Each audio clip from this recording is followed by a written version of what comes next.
testifies 4:32 p.m. Speakers Media 6 on the record. Hi there. I think we were, Jacob, I think we were looking at Exhibit 12. This is US 000016154.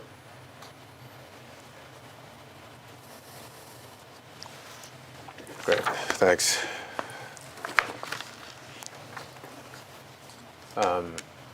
And if you could go back to the first tab on this document called NEH grants, in parentheses, JF, close parentheses. Yep. And maybe zoom out a bit so that we could see more of the document. Thanks. And then to the right, or excuse me, scroll to the left, please.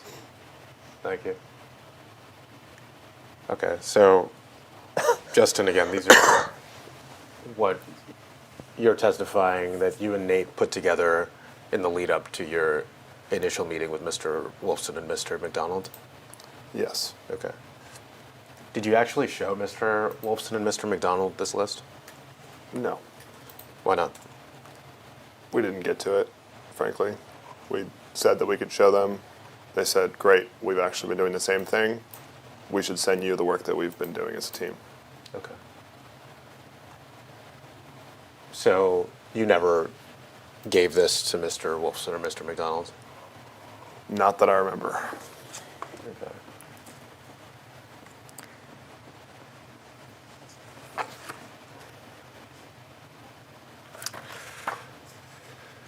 Let's go to tab 13, Jacob. This will be Exhibit 13, Bates US-000063326.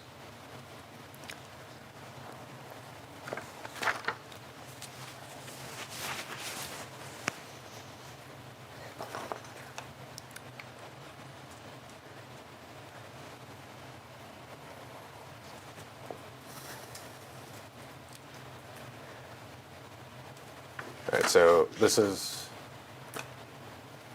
a recording of text messages in a Celebrate report.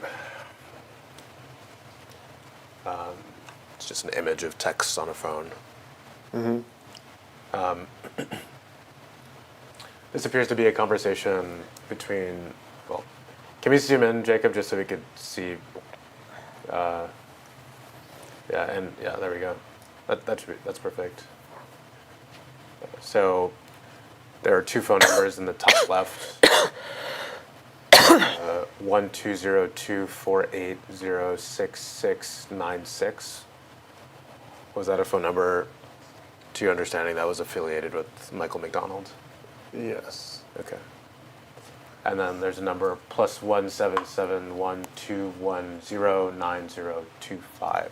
Do you understand that to be your government phone number? I think so. Okay.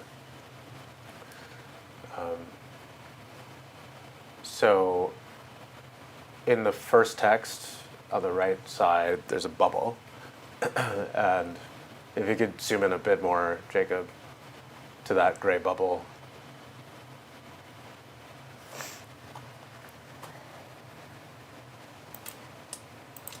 That's good, thanks. So it looks like the 9025 number sends a text to the 6696 number, Mike McDonald. Does that seem to be what's going on? Yes. Okay, so this is a text from you to Mr. McDonald. Is that fair? I believe so. Okay.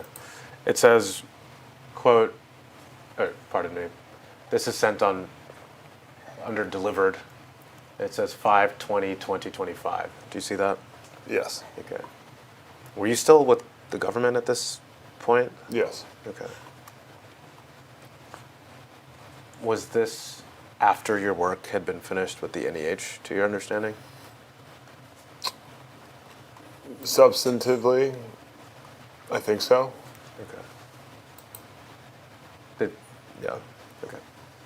So you text Mr. McDonald and you say, quote, ringing to give you a heads up that the Doge team is planning to make an ex post on NEH highlighting a few of the crazy DEI grants from Biden era administration and reiterating that NEH grants going forward will be merit-based and awarded to non-DEI pro-America causes. Did I read that correctly? Yes. Okay. So it appears that you have a pretty specific reference point in what you call the Doge team. Who's the Doge team that you're referring to there? The leadership team. Stephen Ahikian, Josh Grunbaum, Anthony Armstrong. Anthony Armstrong, Josh Grunbaum, and who else? Stephen Ahikian. Stephen Aiken. Okay. And collectively, this leadership team was planning to make an X post? Is that? Yeah. Okay. Do you know who ran the X for Doge? I know it moved around. I don't know who was physically in charge Okay. while I was there. Got it. How did you become aware, or before we strike that, how do you know that, I guess I should say? Nate. Nate told you that the owner of the X Doge page moved around? Well, we just didn't know, or I didn't know who was running it. But I know that Josh and Steven had their own X accounts as well through GSA. Okay. How did you find out that this was going to happen? That the X post was going to happen. Yeah. I think Nate told me. Okay.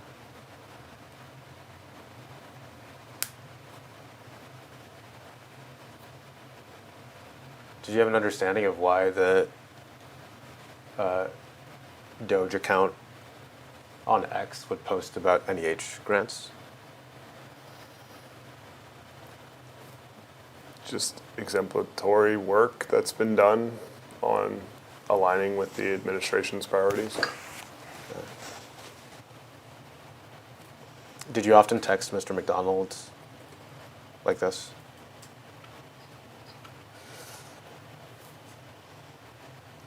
In the month prior to that, infrequently. But while we were engaging, can you get me from the lobby? And no substantive work via text, but coordinating meeting times fairly common. Via text from your government, on your government cell phone? Yes. Okay. Did you search for those documents in the preparation or in the context of this litigation? I didn't have Okay. my phone. Got it. But you were texting Mr. McDonald's on this phone number while you were working with NEH? Yes. Okay. I'm just going to put it in the record that we request all of the text messages that... This is where that came from. I know. So Well, it came from imaging his phone and producing it to you. Right. So we produced the ones that are I do know that. responsive, so I don't know what you're requesting that's different from what we've already done. Okay. Just putting in the record that we make that request of all Okay, well- of the text messages that he's referring to, that he shared with Well- Mr. McDonald. We produced the ones that we said we would produce, pursuant to responsiveness criteria, and so that is what we've done. Okay. Surely text messages about meetings that you were having with the head of NEH would be responsive to your communications with the head of NEH. We'll move Well, on. that's really not an issue for him to answer in his deposition, so I'm not sure what you're... I'm putting it on the record for you. Okay, well, and the judge. we are not responding to whatever this new request is as phrased on the record. Okay. I think we've been pretty clear about what we did. Okay, great. Thank you.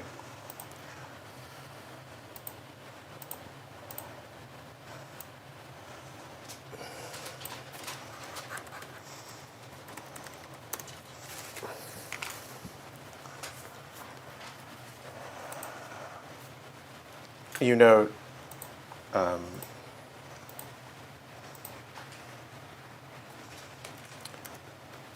the Doge team is planning to post about quote, crazy DEI grants. Did I read that correctly? Yes. Okay.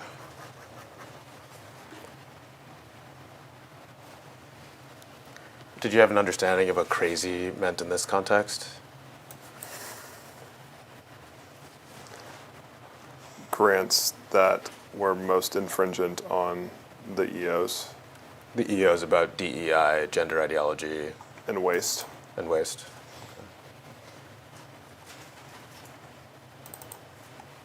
It also says pro-America causes. Do you see that? Mm-hmm. Do you understand what that means? America 250 grants, Garden for American Heroes.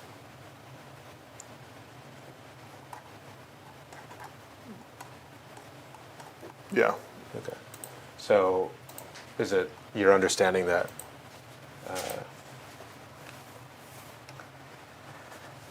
grants that involve DEI as they relate to the EOs are also not pro-America? Action.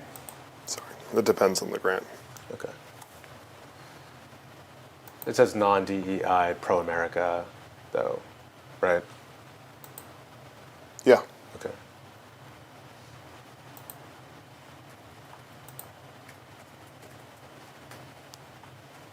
So, I guess my question is, could a grant be DEI and pro-America? That depends on the grant. Okay.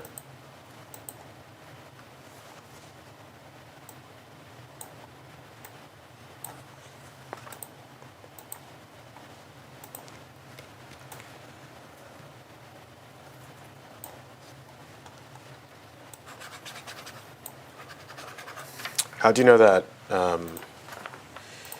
Anthony, Josh, and Steven were involved with this ex post? They were the leaders that we were communicating with.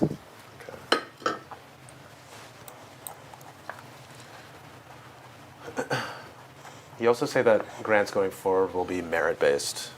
Can you explain what you mean by that?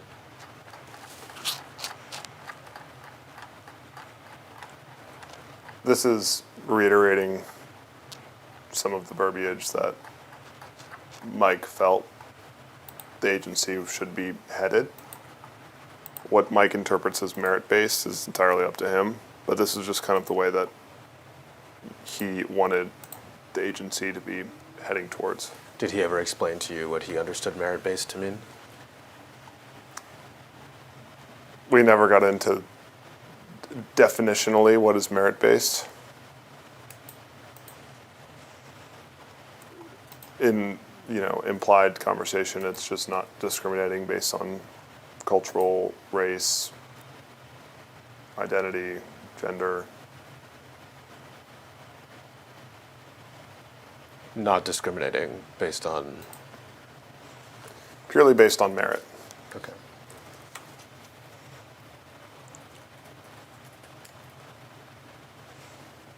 Did you make an assessment of the scholarly quality of the grants that you were reviewing for potential termination?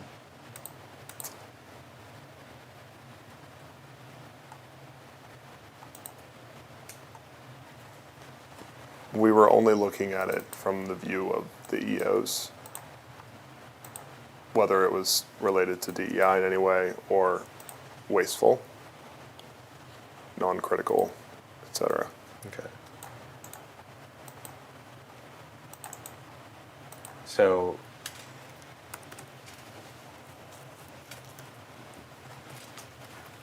if you came across, strike that, did you ever come across a grant during your time at NEH that you flagged as DEI and then you did an additional assessment as to whether it was also pro-America?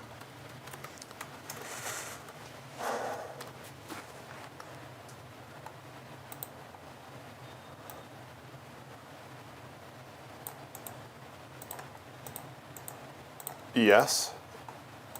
There were a few grants that, for example, may have been promoting a specific race within an American Veterans Initiative.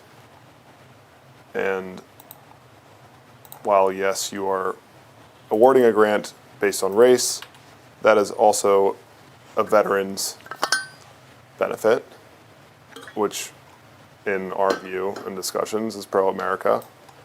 And so it would be adjusted from DEI related to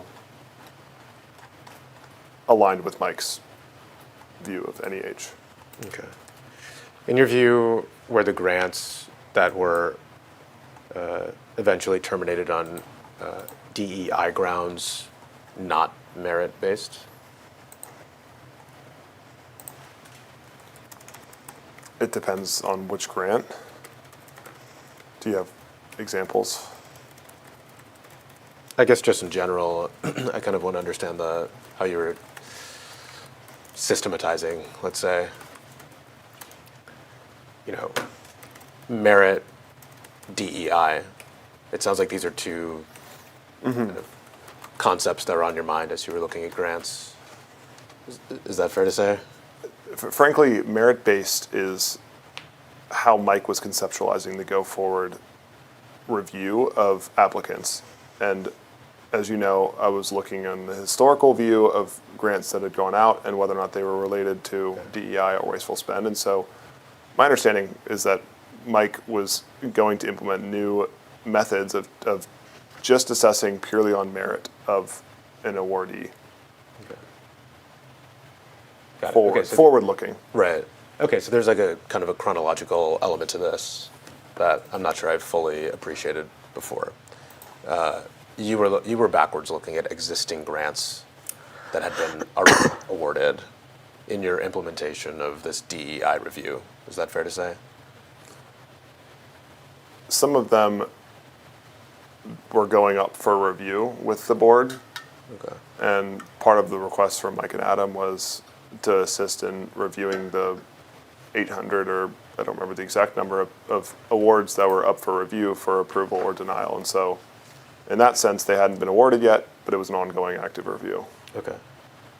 So let's scroll down a little bit, Jacob.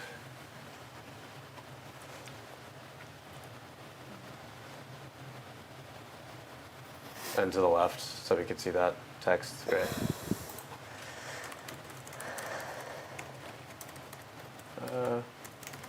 I actually don't think this one has any text on it, does it? Yeah, so let's scroll down to the next bubble below that. There we go. Mr. McDonald responds, Mr. McDonald responds to you later on. Does that look right? A text from Mr. McDonald. Yes. Okay. This is on, pardon me. This is also on 5/20/2025.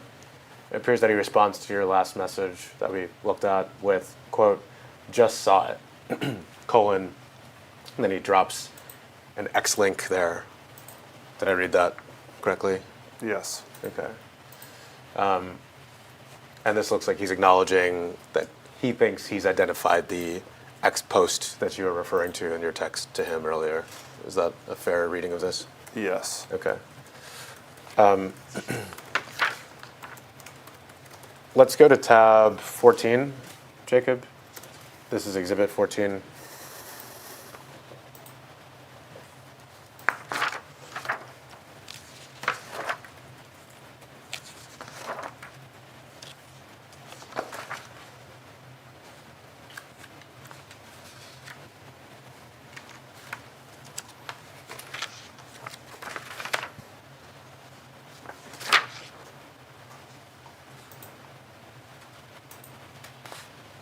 All right, so this is an ex post that is just the link that Mr. McDonald put in his last text message to you in exhibit 13. Does this look like what he was probably referring to? Or Yes. What he sent you? Okay. Have you seen this before? Yes. Okay.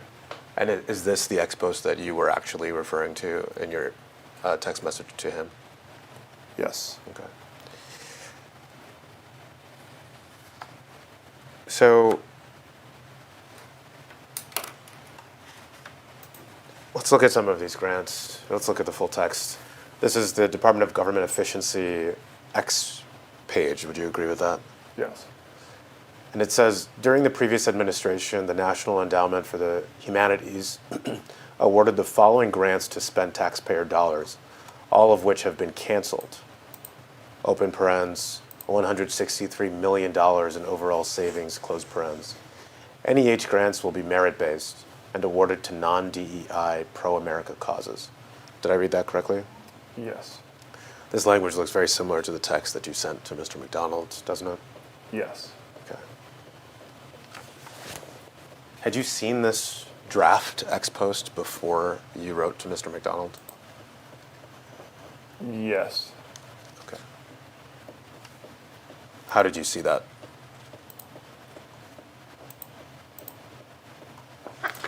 Draft form.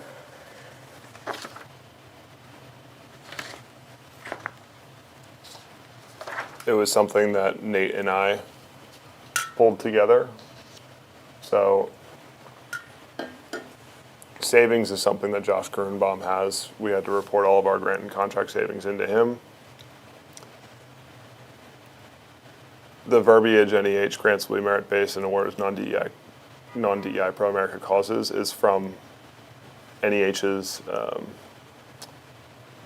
I forget what like the publicity statement that Mike had launched, and so this was aligned with his thinking. And then the 6 grants were a consolidated version of some of the grants that were most infringent on DEI and wasteful spending EOs, or targeting DEI and wasteful spending EOs. So tell me if I'm misunderstanding this. You actually helped to draft what eventually became this ex post? Yes. Okay. And what did you do with that draft? I don't remember exactly, but we did make sure that it was accurate and that NEH, the direction of NEH and the go forward methodology for examining grants aligned with what Mike had issued in a press release. Who did you collaborate with on this? Nate? Who else? I don't remember who Nate sent it to, but this is a form of the draft that we put together, Nate and I. Okay. And let's look at the date. It says May 20th, 2025. Is that right? Yes. This was the same day, actually, that you texted McDonald in the last exhibit. Does that sound right? Yes. Okay. Let's look at some of these grants. So the first line says $350,000 or $350,000 for interactive gay travel guides to better understand historical LGBTQ plus spaces. The second one says $350,000 to create a Spanish version of homosaurus.org. The third one says $247,000 to digitize stories of transgender adults in the Pacific Northwest. The fourth one says $75,000 to examine the relationship between the internet live streaming and LGBTQ plus communities. Did I read those correctly? Yes. Okay. Do you remember seeing these grants earlier in this deposition? Yes. Where did you see those grants? The preliminary list that we'd used to prep for the initial meeting with Mike and Adam. Right. The initial meeting, that was on March 12th, 2025. Yes. Okay. And this is a post highlighting those same grants in May 2025. Is that right? Yes. Okay. And you had identified these grants by running a list of terms that we saw through ChatGPT. Is that right? Objection. No. Okay. You had identified these grants by screening grant descriptions for the list of terms that we discussed a little bit earlier, right? Step one in a review is to hone in on where you may find grants that are not aligned with EOs. And so step one was using that list, which was just a VLOOKUP on publicly available data. Then you read the actual grant and determine what is this about, when does it reference the term that we matched it with, and then make the ultimate judgment call on, okay, from the lens of these EOs, is this DEI related or wasteful? So you reviewed thousands of grants between your start at NEH and when you stopped working with NEH, right? Yes. Okay. Is it a little odd that so many of, or at least 5 or 6 of the grants that you flagged for your initial meeting with Mr. McDonald and Mr. Wolfson ended up 2 months later on an ex post on Doge's official account? Objection. Is it a little odd, meaning? How do you explain that that grants that were in your preliminary list, specifically these grants in your preliminary list, ended up being on the Doge official page, which ended up getting over 500,000 views? Objection. Because we reviewed each of the grants, and these, we believed, were most infringent with the executive orders. And to the point about what is the ex post meant to do, it's just show some of the progress in aligning agencies like NEH with administration priorities. Okay. And these grants were identified by you in the run-up to the meeting on March 12th with Mr. McDonald and Mr. Wolfson by running terms through the grant descriptions such as homosexual, gay, black, people of color, tribal, right? Objection. These, along with 80 others, 80 other what? just hits on that term search. So then you read the description and assess how misaligned is this with administration priorities. Okay.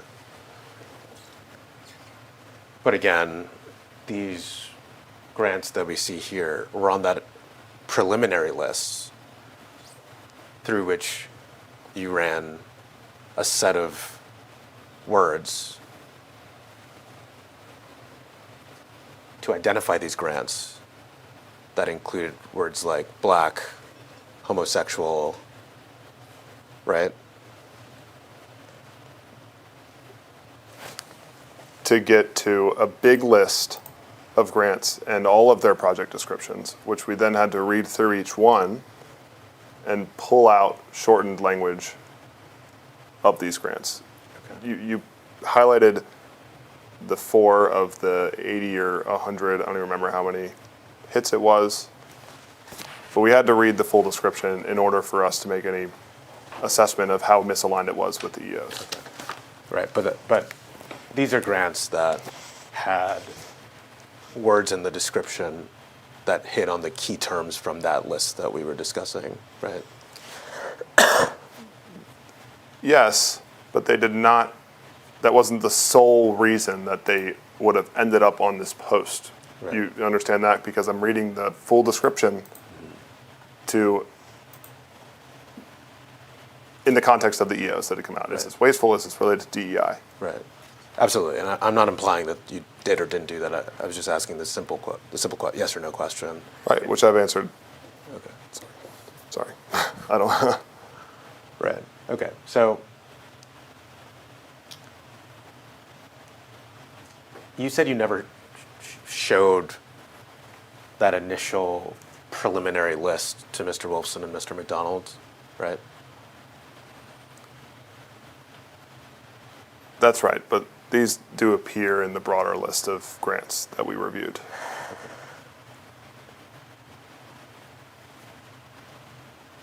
So it was your view going into your work with NEH, before you even stepped foot in there, that these specific grants probably violated or conflicted with the EO's DEI, gender ideology, and wasteful spending. Is that right?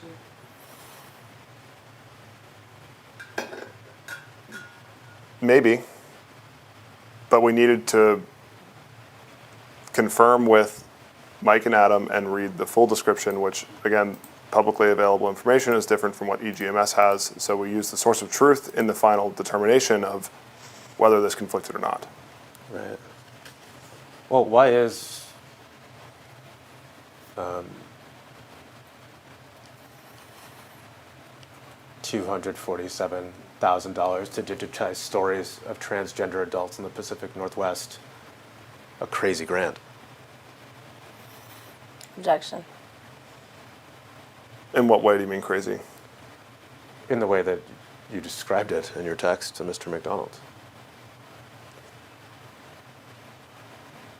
In the way that it is misaligned with administration priorities of focusing on non-DEI initiatives. And who made that judgment? When?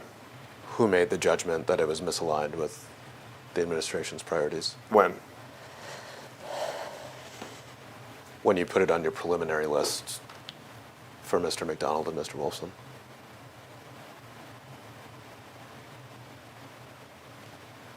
Prior to the meeting, you mean? Yes.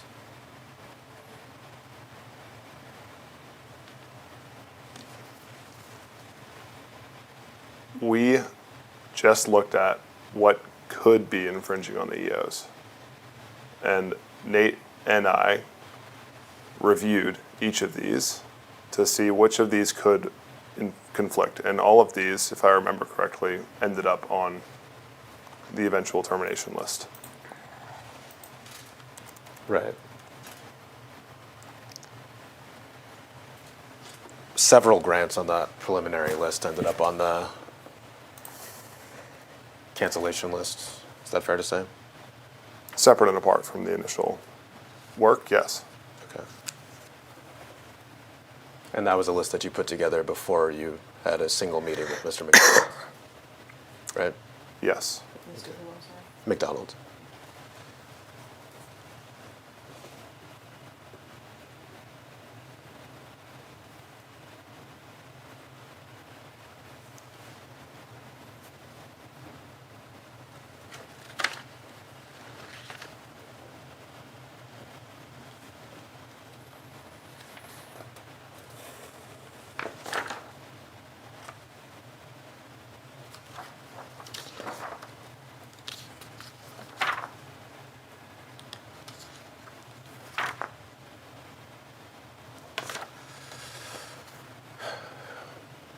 So in essence, just to recap, you put together a list of what you consider to be the craziest grants prior to meeting with Mr. McDonald and Mr. Wolfson, right?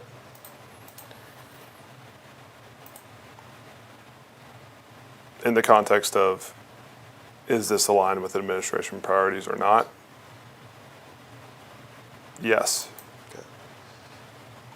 And then fast forward 2 months, a lot of those grants at the top of that preliminary list end up on a post that Doge is putting into the Twitter X universe about grants that have actually been canceled. Is that what's happening here? Objection. Could you repeat?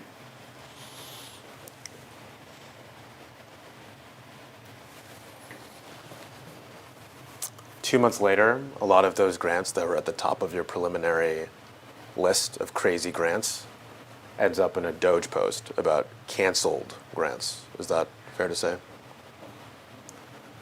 What do you mean by the top? Like that it was within a list of the 180 that had tagged for these keywords? Yes, if that's what you consider the top. Okay.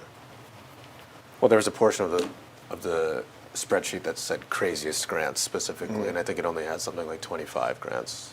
Did you? Could we pull it up? Absolutely, yeah. Jacob, can we go back to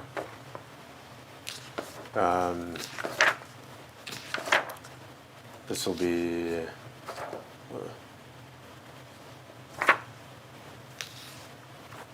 tab 12, exhibit 12.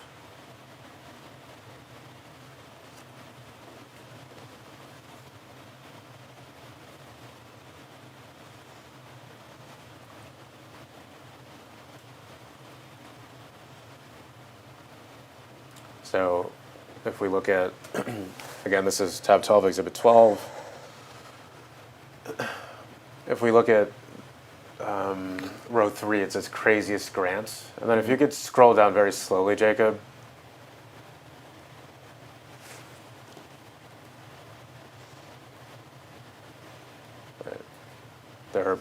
You can stop there. At row 25, another section starts that's called other bad grants. Several of the grants that we looked at and that were on that X post are in the top 25 labeled under craziest grants. Is that fair to say? Yeah, 4 of the 25. 4, yeah.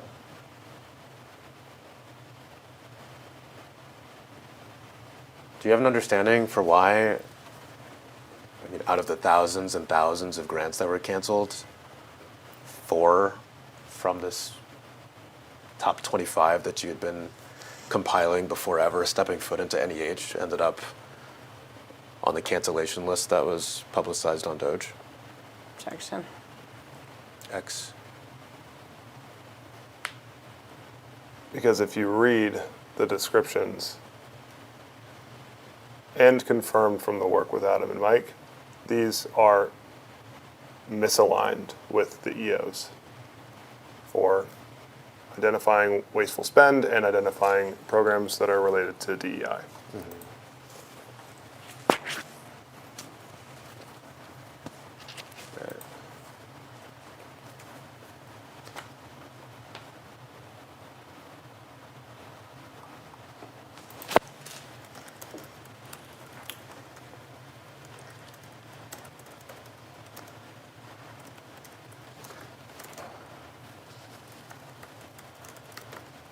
Can you scroll down to the bottom of this list, Jacob?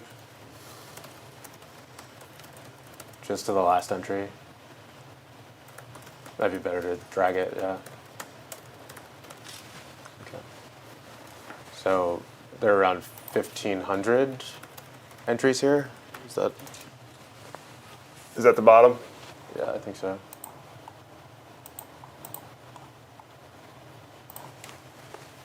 Yeah, many of these may not be active. Yeah, you can stop going down, Jacob. Yeah. If you could just go back to the top, thank you. Okay. Did you run this list of words through every grant description that you could find on the, I forgot where you got this from. Where did you get this from? Grants.gov. Grants.gov. Did you run that detection list through every grant that was available on grants.gov? From NEH? From NEH, yes. Yes. Okay.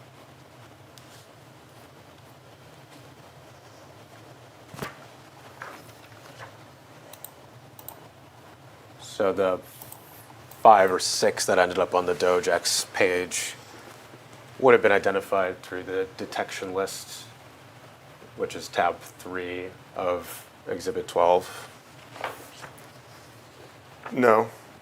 There was a review we did with Mike and Adam Okay. to read every grant, And these were the most infringent on the 4 out of the 6 in the list were the most infringent of the EOs. Okay.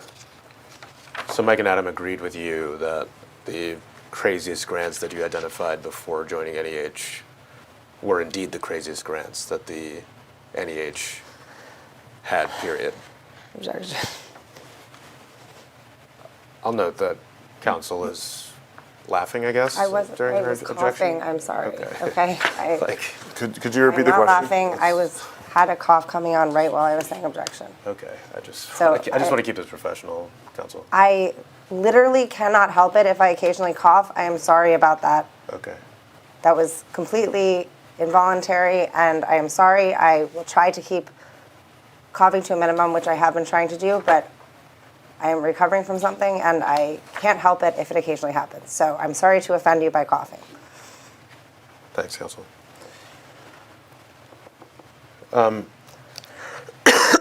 Let's go to. Let's pull up tab 15, Jacob, but I'll ask a few questions before we get there. Were you part of the process of actually sending out termination notices to grantees at NEH?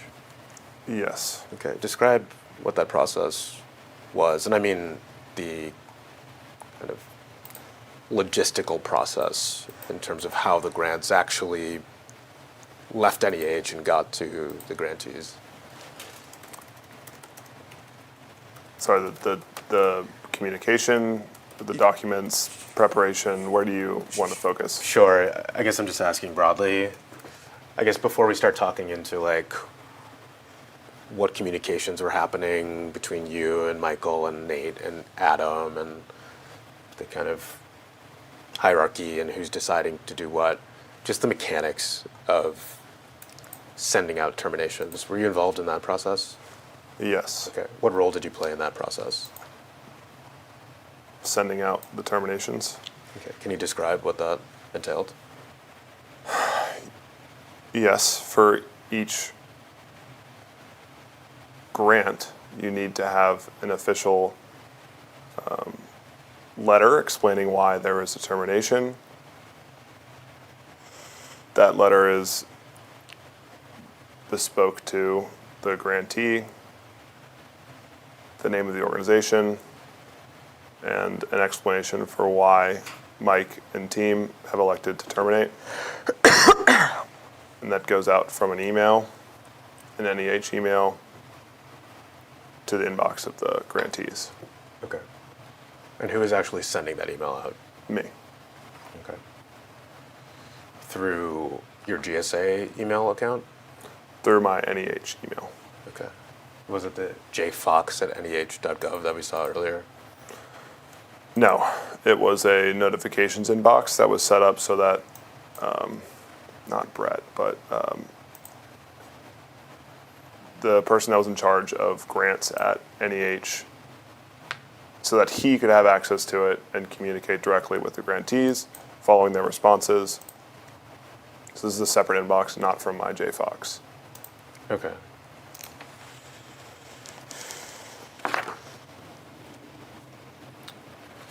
Let's go to tab 15, Jacob. This is exhibit 15.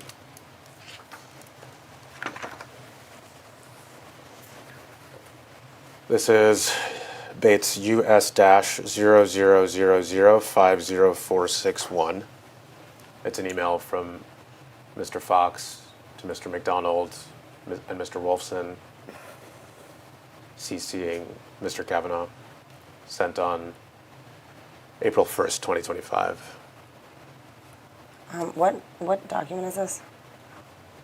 This is US-0000504661. Do you recognize this document? Could I see the full context here?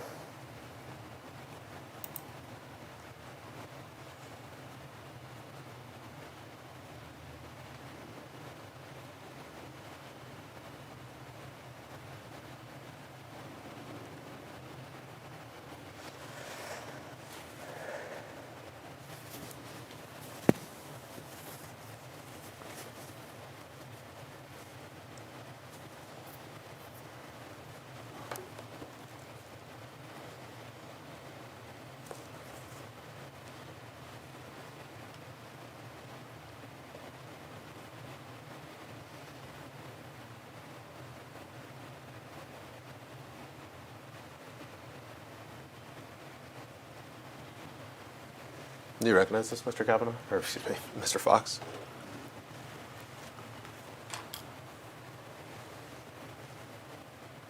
I'm just refreshing a memory on this email. Sure. It sort of kicks off an email chain.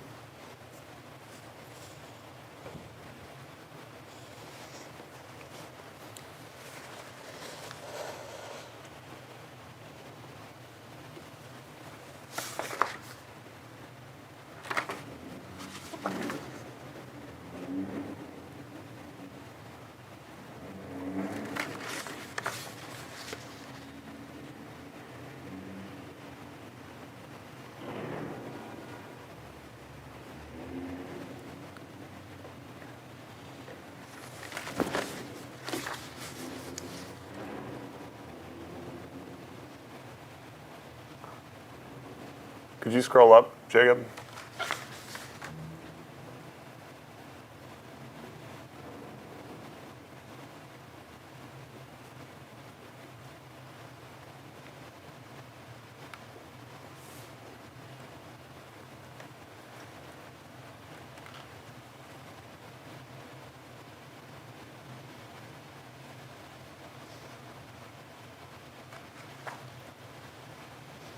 Okay, you can keep going up.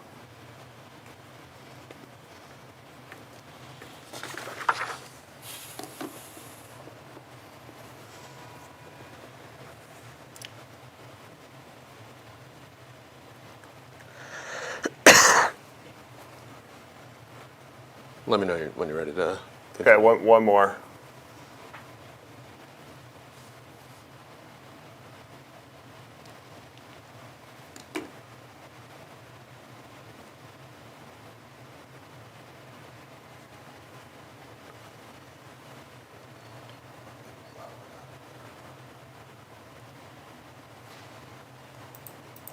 Yep. Okay, I remember. Great. Does this appear to be authentic to you Yes. upon review? And is this an exchange you would have had in your ordinary course doing work with the NEH as a detailee from GSA? Yes. So in this email, again, from Mr. Fox, or from you, Justin, to Mr. McDonald, Mr. Wolfson CCing Mr. Kavanaugh, the subject is NEH grants termination. Did I read that correctly? Yes. And the body of this email from you to Mr. McDonald says, Mike, please see attached grant termination letter which we have to use for organizations and state and jurisdictional humanities councils. We will address these first and individuals/scholarship grants once the orgs are finished, as those are more personalized. Additionally, see below typical language sent to each of the grantees receiving notification. If it's your preference, we can set up an email like grant_notification@nih.gov and add language to the beginning of the email saying, quote, at the direction of the acting chairman for NEH, close quote, instead of sending from your email or signing off with your name in the signature. Your details are already in the attachment. Let us know on below and attached tomorrow. Did I read that correctly? Yes. And below that, you're referencing, I think, the body of an email that would be sent to a grantee with the attached actual termination letter for that grant. Is that right? Yes. Okay.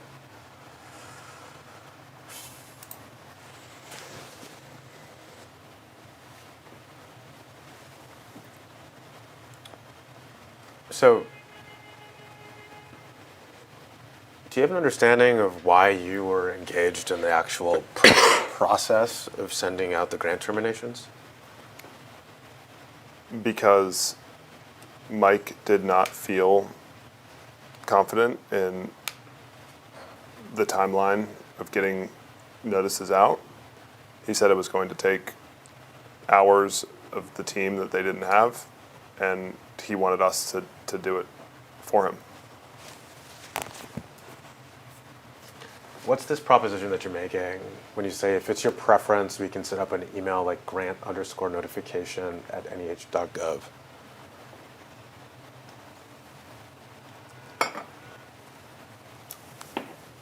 What's my read of that sentence? Can you give me context as to what you're actually proposing here? Yeah, ultimately, procedurally, it's going to be up to Mike how he'd like to send out some of these notifications. He was NEH counsel. He's going to have an opinion on how this is conducted, and this is just opening up optionality for him But what are you proposing? to set up an email that's grant notifications at NEH, or if he would like to send it from his email. Right. Did you end up setting up an email address like grant_notification@NEH.gov? If I remember correctly, I spoke with Mike on the phone following this email, unless there's an email that he responded to, and his preference was to set up an email. Okay. So if I ask Mr. McDonald at his deposition why you drafted this language, he's going to tell us it's because he told you to go draft that language? Objection. I don't know what he's going to say, but I know that he wanted us to execute the terminations, and so we're doing anything we can to help him. Okay. So he told you specifically to draft draft language for the terminations that you were going to be sending out? Objection. No, but we were just helping him throughout this process. So this is a courtesy, not a mandatory thing that we did.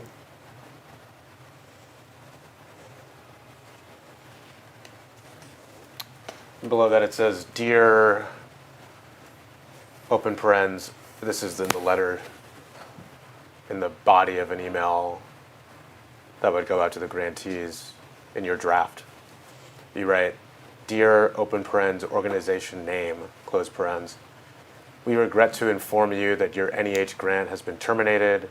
Please see the attached grant termination notice." Did I read that correctly? Yes. And was the goal here to insert the organizations that had been subject to grant terminations?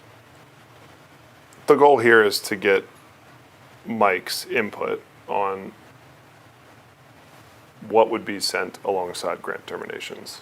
Right. But the organization name inside of the brackets there, that would be filled with organizations that were subject to grant terminations, right? That is right. Okay. And you drafted this without Mr. McDonald directing you to draft this, is that right? If I remember correctly, yes, I did this for his benefit. Okay. Did you also draft the letter that was attached to this email? Objection.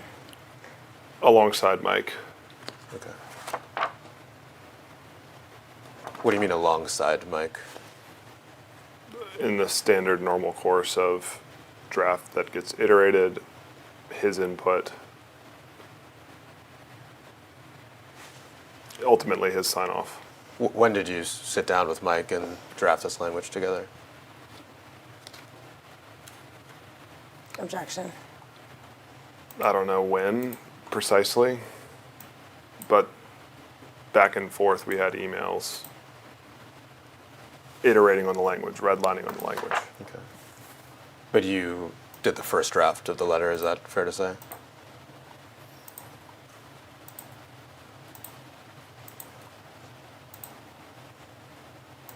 With input from Justin Eminetti, I drafted the first take, and Mike, again, ultimately has sign off.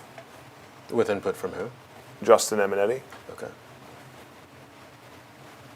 But you and Justin drafted the first draft of this letter. Is that fair? I drafted the first with Justin Eminetti's input. Okay.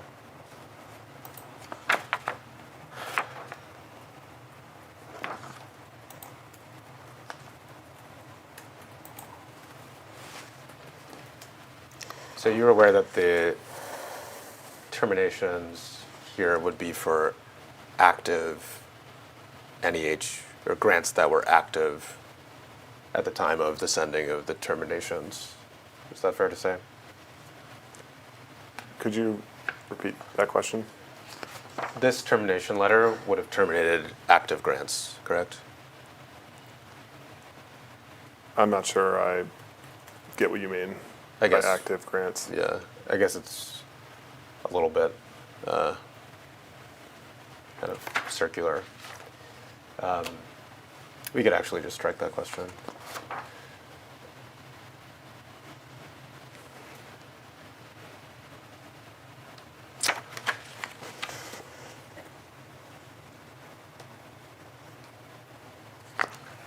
In the Doge X post that we reviewed earlier, the number that there's a figure of $163 million that it references with respect to terminated grants at the NEH. Do you remember that? Yes. Okay. And having played a role in identifying grants that had to do with DEI,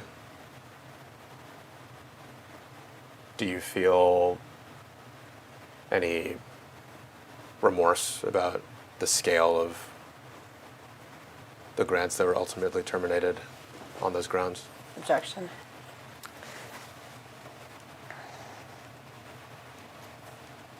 No. In the context of the $2 trillion deficit, like we spoke about why I joined, it was to reduce wasteful spending and non-critical spend. Reducing. Sorry for those impacted, but there is a bigger problem, and that's ultimately the more important piece is reducing the government spend. Did you ever find it problematic that you were alongside Nate shortlisting for termination projects that had hits on words like black, homosexual, LGBTQ+? Objection. What do you mean problematic? What did you think about it? Let me put it that way. We were identifying wasteful spend in the government based on administration direction.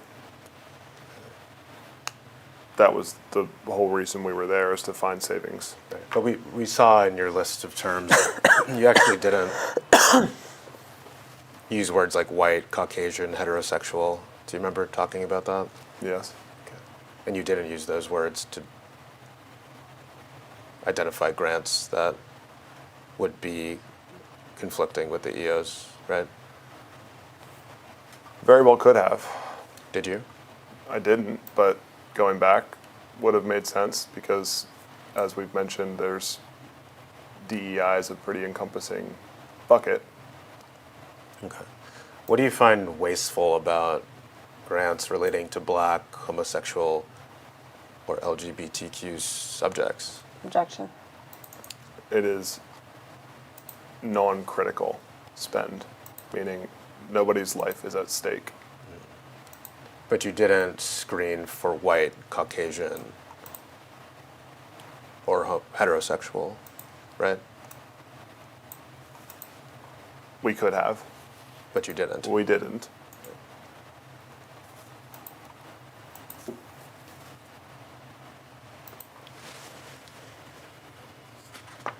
And that was based on your choice and Mr. Kavanaugh in selecting those words that you used to screen grants, right? Objection.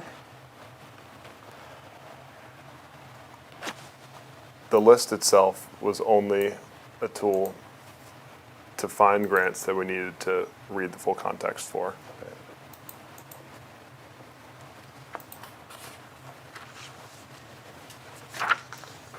But that was a judgment call based on your perception and Nate's perception on what would be DEI, right?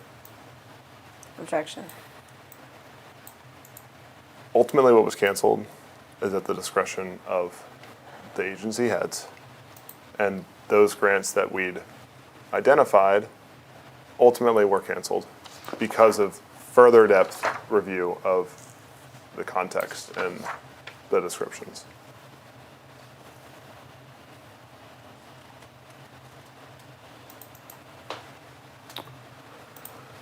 Can we scroll down, Jacob?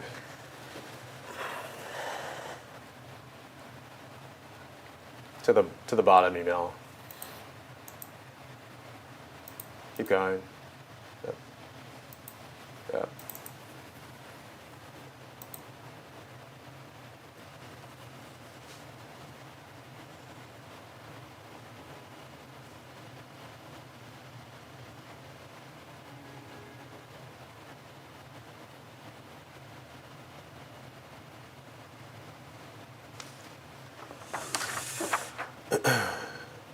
Okay, well, we can go to tab 16. Jacob?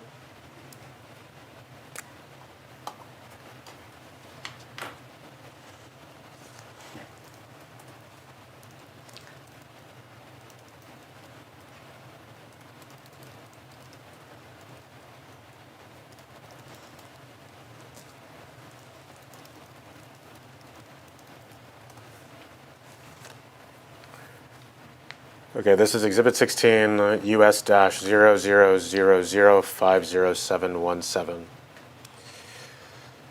This is another email thread. The top email is from Justin Fox to Michael McDonald and Nate Kavanaugh, sent on March 31st, 2025.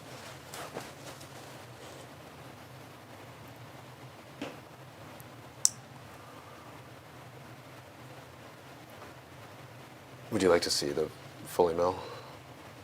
Yeah, if you wouldn't mind going to the just beginning of this chain.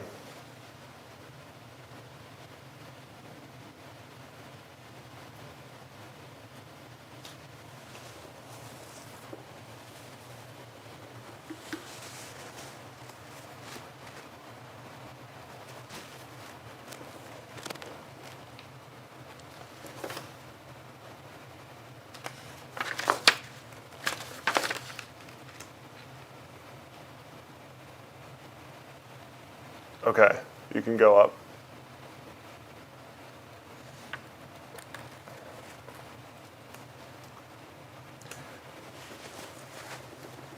Really, before we, oh, sorry, are you still reading? I am, sorry. Sorry about that.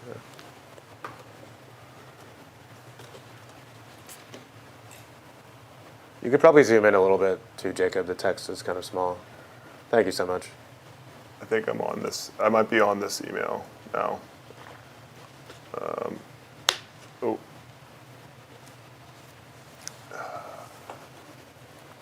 Yeah, you can go up to the first page. Sorry.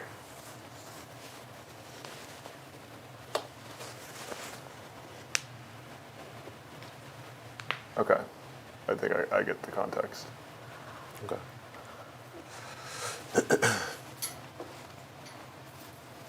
Before we really analyze this email, sorry, I had a few follow-ups about our last conversation. I think you said that you felt no remorse for the termination of these NEH grants. Is that right? Objection.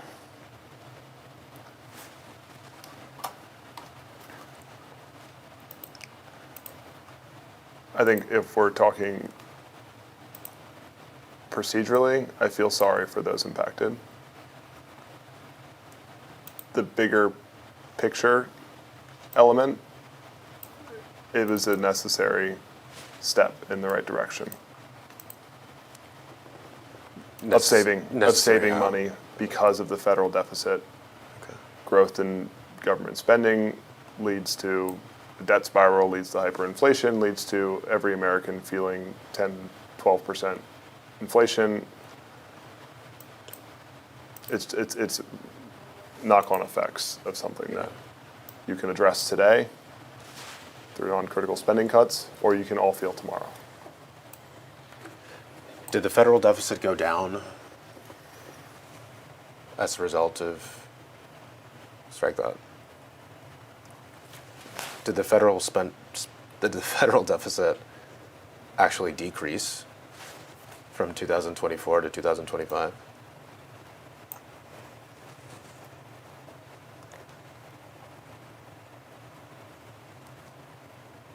Discretionary spending was down 183 million in FY26 proposed budget from OMB. Granted, there was a 600 or 4 or 600 million growth in Department of Defense budget, so it could have been more, but I think we were trending towards at least 183 of discretionary spending going down in FY26. But did the deficit itself go down in its totality? I'm not sure. Would you be surprised to hear that it did not? No. Objection.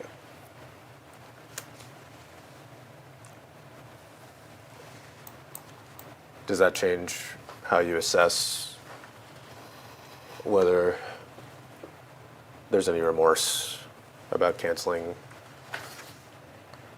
hundreds of millions of dollars of grants for scholars in the humanities? Objection.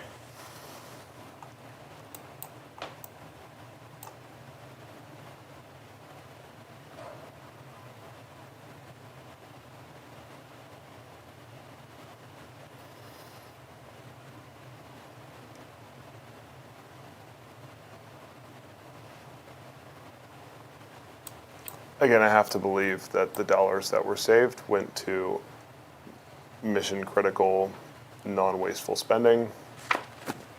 And so, again, in the broad macro, an unfortunate circumstance for individual, but this is an effort for the administration.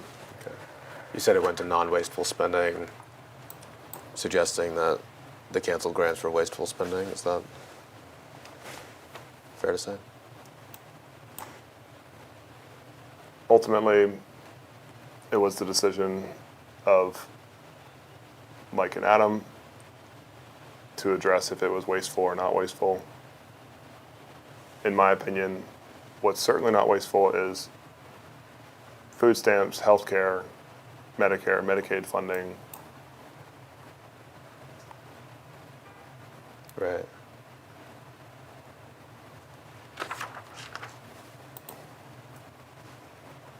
So, hundreds of millions of dollars of grants were terminated from the NEH. The deficit didn't change much, and you were paid $150,000 to do that job of reducing the deficit. Do you feel like the $150,000 paid to you was wasteful spending? Objection.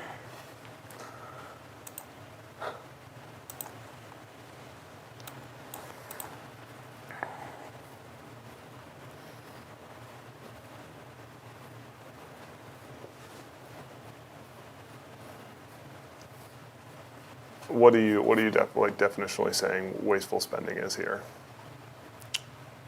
Discretionary spending, or however you defined wasteful spending when you said it. The broad principle is to reduce the amount of dollars flowing out of the government into the market. And so any chance you have to reduce dollars flowing out into non-critical life-supporting grants or programs, I would view as wasteful. And so any software or even consultants that you pull in that assist you in redirecting funds to the most critical resources is not waste in the way that I would view wasteful spending. Okay. So your job was not wasteful spending, but humanities projects that we've seen that were canceled as a result of your input were wasteful spending. Objection.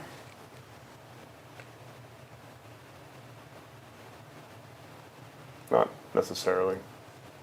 What do you mean?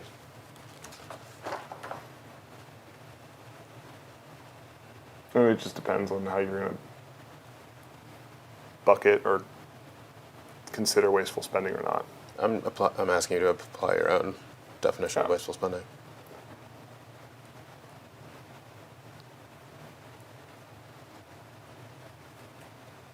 So, for The instance, net benefit of paying 150 in salary to redirect, for example, 163 million of humanities grants into something like food stamps or healthcare,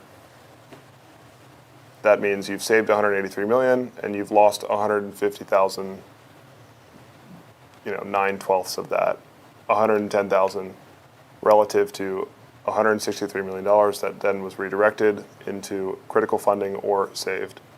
Right. So the net benefit would be not wasteful. Right. We saw a grant about women who had violence committed against them during the Holocaust. Do you remember that grant? Yes. Okay. You ended up determining that that grant had DEI elements to it. Do you remember that? Objection. Yes. Okay. Would you say that that grant was wasteful spending?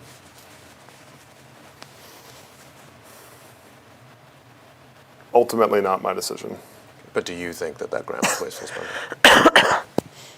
Yes. Okay. But the 150,000 that Doge paid you to mark that grant as DEI was not wasteful spending. Objection. It's the net of the spend that you put in Got it. that determines if it's wasteful or not. And so a grant that goes out to an individual that's creating a documentary on something related to DEI is not that dollar. Those dollars could be getting put to something like food stamps or Medicaid for grandma in a rural county. So that's not wasteful spend. Right. So because you were paid $150,000 to help to save hundreds of millions of dollars, that $150,000 was not wasteful. Is that your position? Objection.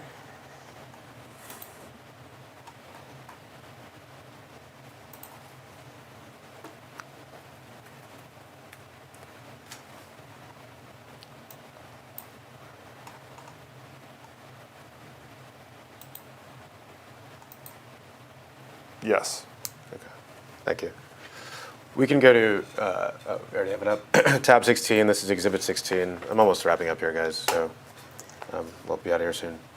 You've already reviewed this. Do you recognize this document? The email? Yes. Okay, yeah. Okay, great. If we scroll down to the first in time message, so the bottom of the document, and again, this is US-0000500717. It says, this is an email from Justin Fox to Michael McDonald and Adam Wolfson, CCing Nate Kavanaugh. The subject is to review active grants. Justin, here you write, quote, Mike/Adam, thanks for the productive time today. See attached active grants for your review for DEI or wasteful spend. Open parens, approximately 440 grants, close parens. Flagging these are the ones NEH staff marked NA for DEI. It may be easier to review these in the Excel format so you can mark yes or no in the active Excel. Did I read that correctly? Yes. What does NA for DEI mean, as you wrote it here? The NEH staff had been reviewing grants for the last few months, and NA indicated a grant that they deemed to not have relation to DEI. Not applicable for DEI. not applicable, and A means not applicable for DEI. They marked as NA in the review, the comprehensive review they had of all the outstanding grants. Right. And NA, in their opinion, was not applicable for DEI. Does that mean no DEI? Objection. In their view, it does not apply to DEI in the construct of the EO. Okay.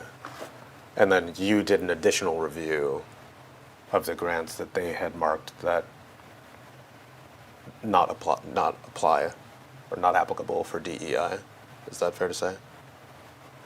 According to Mike's and Adam's direction, yes. Okay.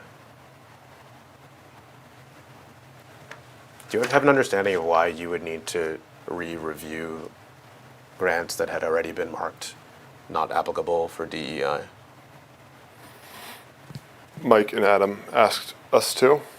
Okay. Why couldn't Mike and Adam do this themselves? They did. Objection. They did. And then they needed a third set of eyes after they did their review? They did in tandem with our review. Okay. So there was already a review done by NEH employees and they marked not applicable for DEI, no DEI, right? And then later on you did a review of these already reviewed grants to assess for DEI again. Is that right? Objection to form. Yes. Okay.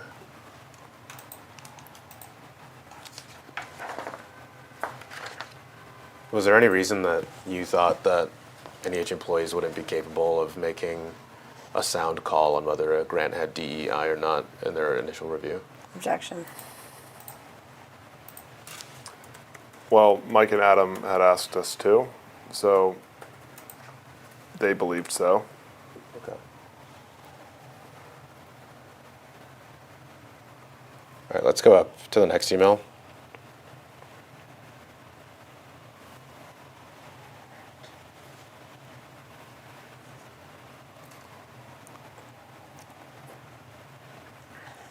Let's go up to the next one, actually.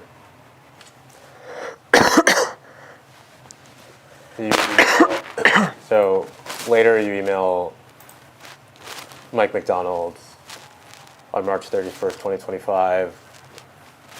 Mike, could you pass along your cell number? Sorry, don't have it saved and need to catch up with you on something time sensitive. Did I read that correctly? Yes. Okay. Do you know what you were referring to here?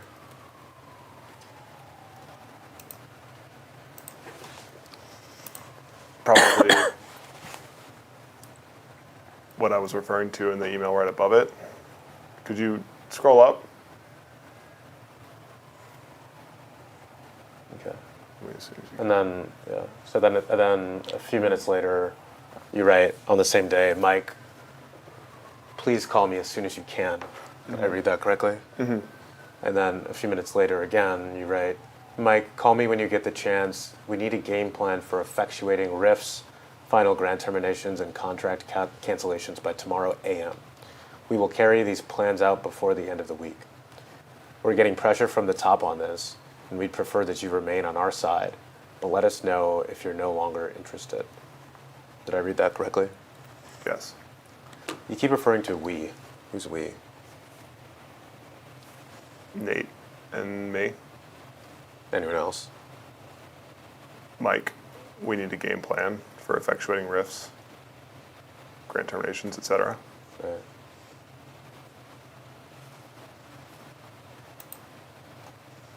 Anyone else besides you, Nate, and Mike? In what context? Well, you're saying we will carry these plans out. We need a game plan. We're getting pressure. Our side. Who's we? Our side is Nate and myself. Okay. So you're saying that you'd prefer that Mr. McDonald stay on the side of you and Nate here? Objection. which inherently implies on the side of the White House. Okay. And when you say we're getting pressure from the top, what are you referring to there? Broadly, this is pressure from OMB to free up money for spend on Garden for Heroes and America First initiatives. This is also adherence to the EOs, which at this point will have been over 60 days outstanding, particularly as it relates to the DEI and wasteful spending and Doge lead EOs. Yeah.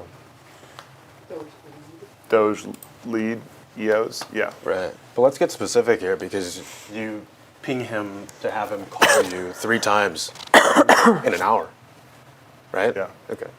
So then you say we're getting pressure from the top.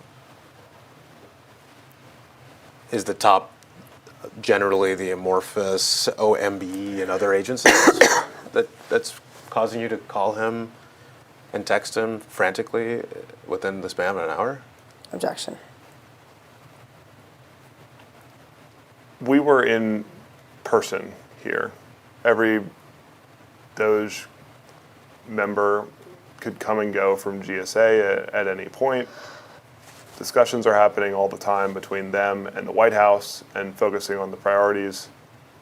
The pressure is a general pressure here. And Mike was clearly in line or wanted to be in line with the administration. And so that's what this is referring to, is pressure to be in line with the administration given these EOs released so long ago. Who determined that we need a game plan by tomorrow AM?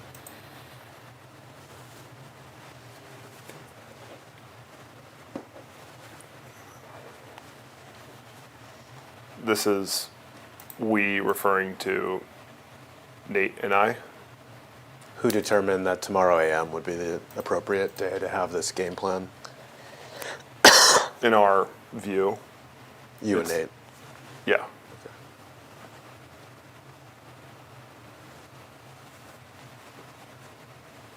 We will carry these plans out before the end of the week. Again, we is you and Nate. We, in this context, given we cannot do things unilaterally, is the NEH team, Mike Okay. and Adam. Okay. So when you say pressure from the top, that's not referring to Grunbaum?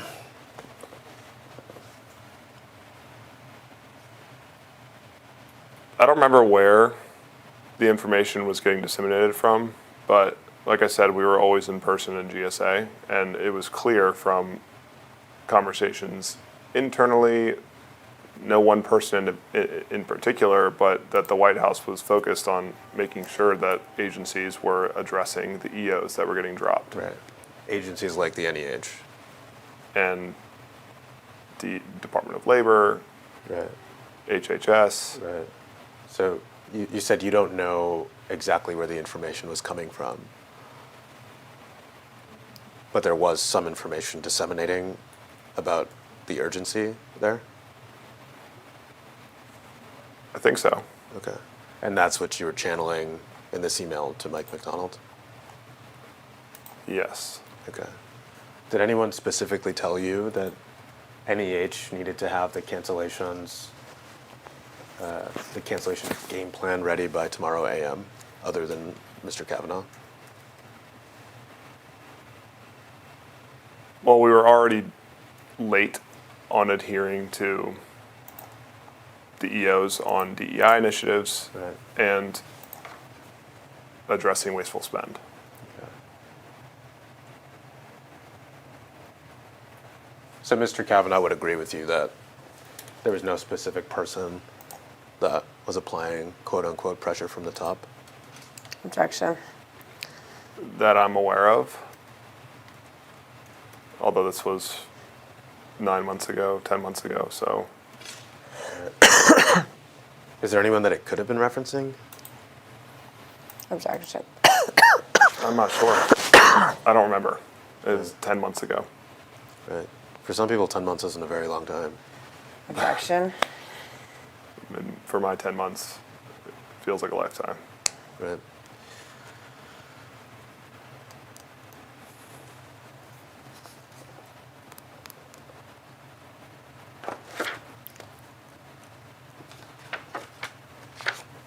How did you know that the White House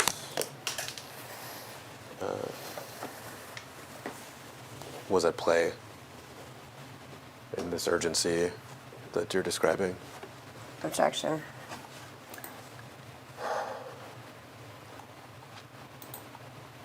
I knew that there were close relationships between White House and the liaisons that we were working with. And we spoke on a daily basis with some of the leaders at GSA, Josh Grunbaum, Stephen Hikian.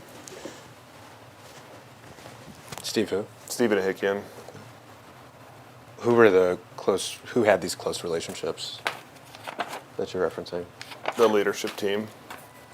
So this is Grunbaum, Anakian, Armstrong. Anyone else? From what I remember, yeah. Anyone else besides those three? Well, there was probably 30 individuals that were older and in their late stage of their career. Steve Davis is one that came up as someone that was involved, but not someone that we were looking to for specific game plans on agencies, although he was informed. Who are you looking for specific game plans on agencies? Ourselves, Nate and myself. Nate particularly, given he had been around longer, like I said, it was a working dynamic. The EOs. How did you know that Anakian, Grunbaum, Armstrong, Davis had relationships with the White House? I just assumed as much based on context they were sharing in our group meetings. Were they making representations during the group meetings that made it seem like they were in communication with the White House?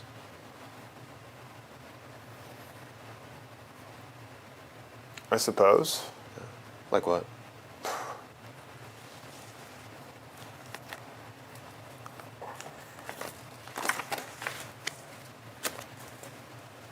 They were closer to Elon, and Elon was de facto over the relationship with Trump, and so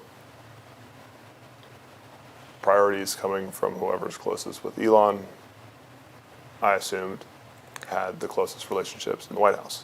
Okay. What did you understand the role of Grunbaum, Armstrong, Anakian, and Davis to be, generally speaking?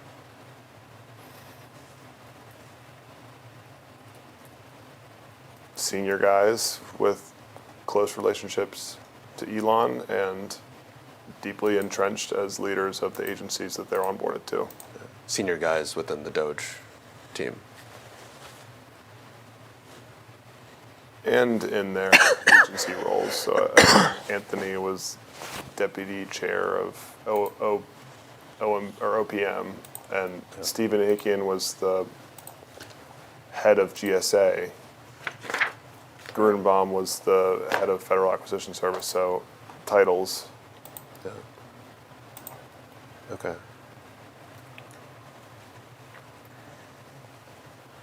Let me pause there and go off the record, if that's okay with you.